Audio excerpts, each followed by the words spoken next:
Hey guys, it's me Teal. Today we're building a frozen castle in Animal Crossing New Horizons, and I wanted this frozen castle for a really long time.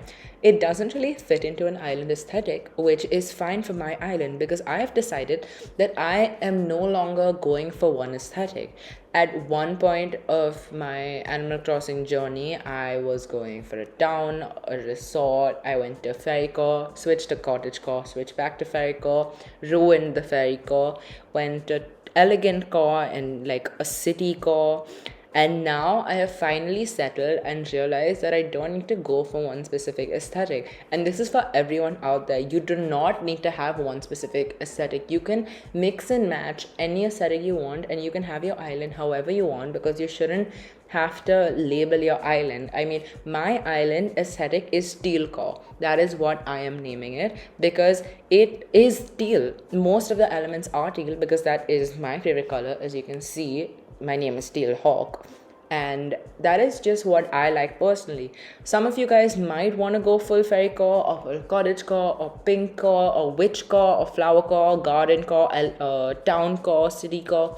I don't know, there are many cores out there, but I want to mix and match everything. So my city or my island is town core. I mean, no, not town core, teal core. What am I saying?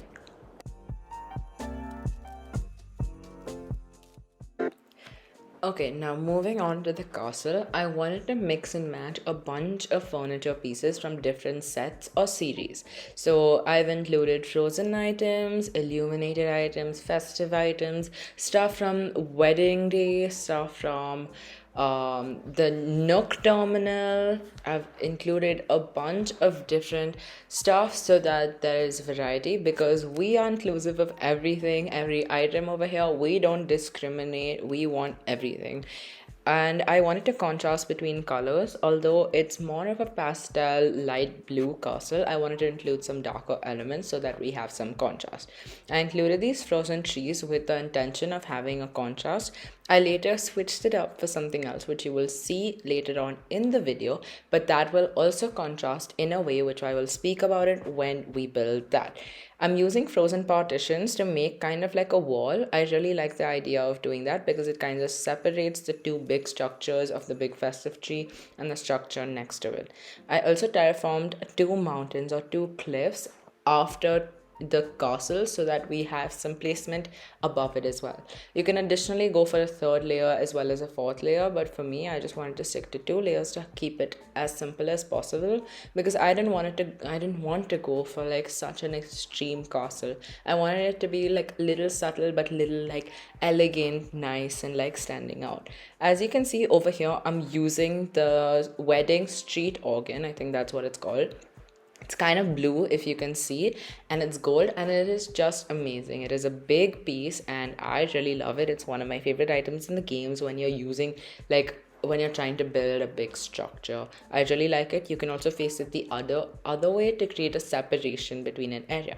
Anyways, as you can see over here, I'm using a frozen pillar, and on the frozen pillar, if you guys didn't know, you can actually put items, small items which would technically fit into the miscellaneous category of your storage, and it has to be one by one. I believe that's the only like restriction, because that is the space of the frozen pillar. So nova lights, star clocks, butterfly models to a certain extent, and yeah, I think those would fit on a frozen pillar.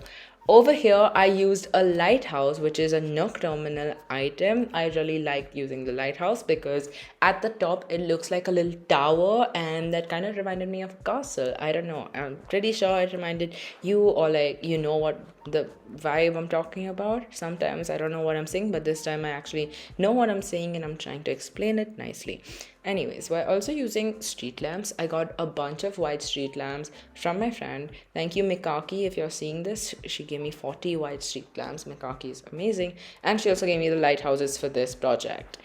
Anyways, I wanted to include some festive items but make it a little subtle in case we are going to spring next and winter is coming to an end. It will be extremely hard to transition from winter to spring immediately, so I wanted to create it so that you can transform it between seasons if needed. As you can see, I added the illuminated tree over here, and originally I put the Valiant statue right in front of it, but it covered the illuminated tree. So I decided to get rid of the reindeers, but we will use these reindeers somewhere else. If you couldn't already tell, we're making a reindeer stable at the front of the castle, and next to the reindeer stable, we will have something which is for the reindeers itself, which you will also see soon. I need to make everything symmetrical, which is why I'm removing this cliff, because it was annoying me the entire time to know that something is not symmetrical. Moving on to the reindeer stable, we had very less space to work with, so I just put 3 reindeers because I think Santa has 8 reindeers, but we just kept 3 over here. And we use the yellow variant. I know there's a blue variant, but I wanted to do yellow. I don't know why. I wanted to make a little cottagecore area. Don't come at me for it. I mean, I can always change it to blue. I can also change the farm. Oh wait, I already revealed it. Well, the left side is going to be a farm. I can always change it to being blue later in the future. Actually, in this video, I don't know, I'm filming this voiceover after recording the video, so I don't change it right now, but maybe at the end I will change it to blue just to show you guys what it looks like. And I might actually just keep it blue because I love blue and I love teal. If you couldn't already tell, I've talked about that many times. Anyways, for the farm, I'm including some iron fencing because that is blue and I wanted the farm to be a blue farm. And it's not exactly a farm. First, I wanted to go for a wheat farm, but next I ended up changing it into a blue farm because we love blue. We're using the bamboo because it looks teal in winter. We're using the hyacinth lamp, blue handcart, butterfly models. Is just a really like magical area, and as I said before, I'm not going for one theme, so this is a little more fairy core, I would say, but it's also including cottage core plus steel core. This is literally, as you can see, I divided the illuminated area and the Valiant statue with another pillar to include height, because a pillar is taller than both of those, and if I included a short item, it wouldn't make as much of a difference as dividing it, because you cannot have such big areas. You should use some separation. That's what I recommend, at least. I mean, you're entitled to do whatever you want, but yeah, that is the end of this video. I hope you guys like this frozen castle. A frozen marketplace or a Christmas marketplace will be coming soon, as well as an Among Us video. I hope you guys like Among Us because I will be including that on my channel now, and I stream on YouTube as well, so put on the post notifications if you guys don't want to miss a stream. And other than that, I will see you guys next time. Bye.